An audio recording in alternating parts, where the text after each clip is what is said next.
Good morning students. अब आप लोगों का एग्ज़ाम ख़त्म हो चुका है और आप लोगों का जो आंसर शीट है, मैंने ऑब्ज़र्व किया कि आप लोगों की हैंडराइटिंग बहुत ज़्यादा गंदी हो चुकी है। तो आप लोगों को मैं बार बार कहती हूँ कि डेली 1 पेज हैंडराइटिंग लिखना है आप लोगों को, any how, but you not doing, you all, सारे स्टूडेंट्स का यही हाल है। तो आप लोग थोड़ा ध्यान दीजिए, और आप लोगों के वर्ड्स भी क्लियर नहीं रह रहे हैं तो उस पर भी आप लोग ध्यान देंगे, ठीक है। अगर आपकी हैंडराइटिंग अच्छी नहीं रहेगी तो फिर कितना भी सही अगर आप आंसर लिखे हो तो क्या होगा, टीचर का मन पूरा गुस्सा हो जाएगा, लगेगा कि बच्चा मतलब कैसा लिखा है, कितना गंदा हैंडराइटिंग लिखा है, तो चेक करने का मन नहीं होता है।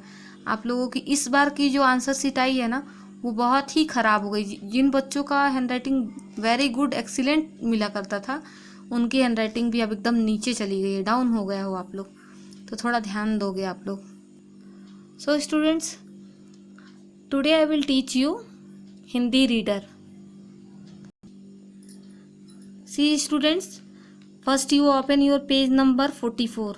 देखिए चैप्टर 7 है, ये पार्ट 7 है, संयम का महत्व। ये एक निबंध है। तो आज मैं आप लोगों को बताऊंगी कि संयम का महत्व क्या है, ठीक है।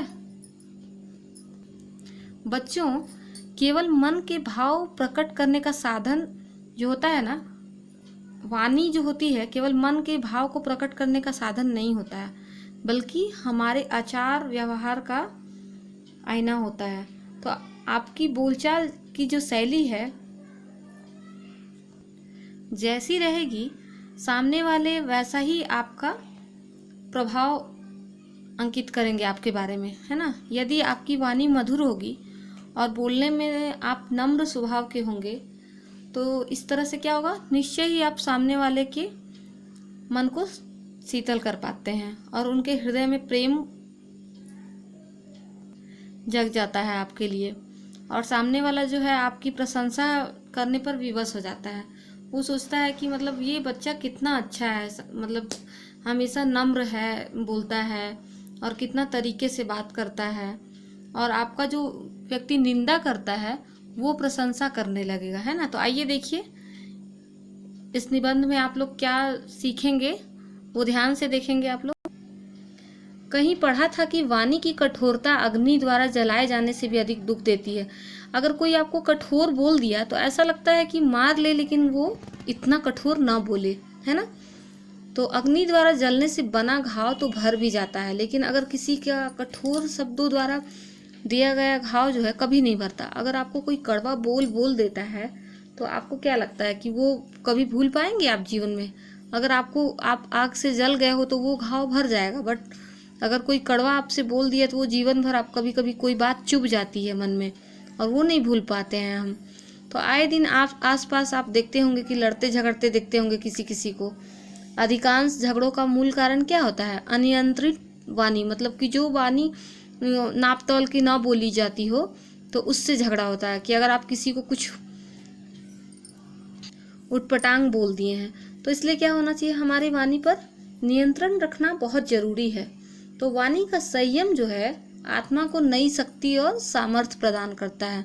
और वाणी पे जो संयम बनाए रखने के लिए कई उपाय किए जा रहे हैं, जैसे कि बेकार का गपशप नहीं करना चाहिए, इधर उधर की बातें करने के बजाय चुप रहने की आदत डालनी चाहिए। और व्यर्थ का जो बातचीत करते हैं तो उससे क्या होता है, हमारी शक्ति का अपव्यय होता है।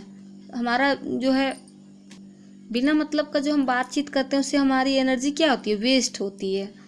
तो और हमारे अगर हम चुप रहेंगे तो हमारे स्वभाव में जो है स्थिरता आएगी, और वही ज़्यादा बोलेंगे तो स्थिरता की जगह चंचलता आ जाएगा हमारे व्यवहार में। इससे हमारे जो मन मस्तिष्क का एकाग्रता जो है वो खत्म होता जाएगा और हम जरा सी बात पर क्या होते हैं, भड़क जाते हैं। तो उस तरह से अगर आप चुप रहना सीखेंगे तो उससे क्या होगा कि आपकी एनर्जी बची रहेगी और आप उस एनर्जी को अच्छे कामों में लगा सकेंगे। और वाणी पर जो संयम रखने का एक अनूठा अभ्यास यह भी है कि हमें कुछ बोलने से पहले अपने शब्दों को तोलने की आदत डालनी चाहिए। तोलने की मतलब क्या होता है कि सोच समझ कर बोलना चाहिए। और उतना ही बोलना चाहिए जितना ज़रूरी हो। चुप रहकर तथा आंखें बंद करके अपना पाठ दोहराना चाहिए। यदि हम यह करेंगे तो पाठ जल्दी याद हो जाएगा और हमें स्थायी रूप से याद रहेगा।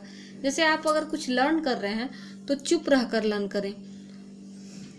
किसी किसी बच्चों का है कि वो बोल बोल कर भी याद करना चाहिए, और किसी किसी में होता है कि चुप रहकर भी बहुत लोग याद करते हैं। तो दोनों ही याद करने से जल्दी याद होता है।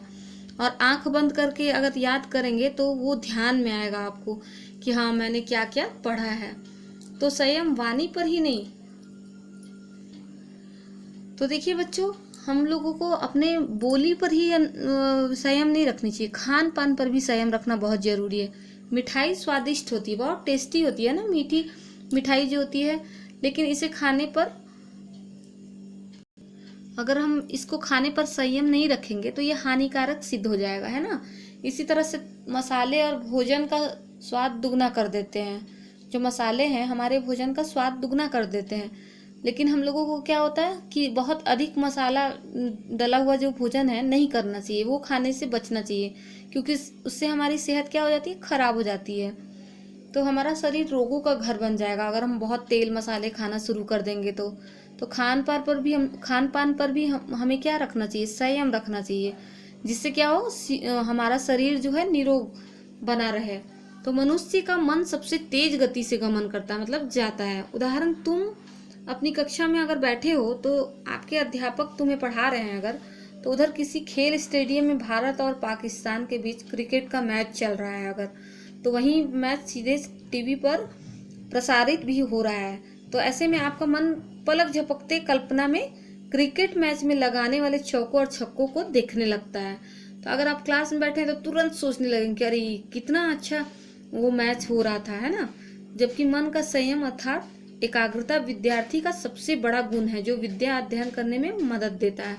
अगर आप एक मतलब ध्यान लगाकर अगर पढ़ेंगे तो आपको अपना पाठ जो है बहुत जल्दी याद हो जाएगा, और ध्यान नहीं लगाएंगे तो आप कितना भी घंटा बैठ जाइए तो आपका पाठ आपको याद नहीं होगा।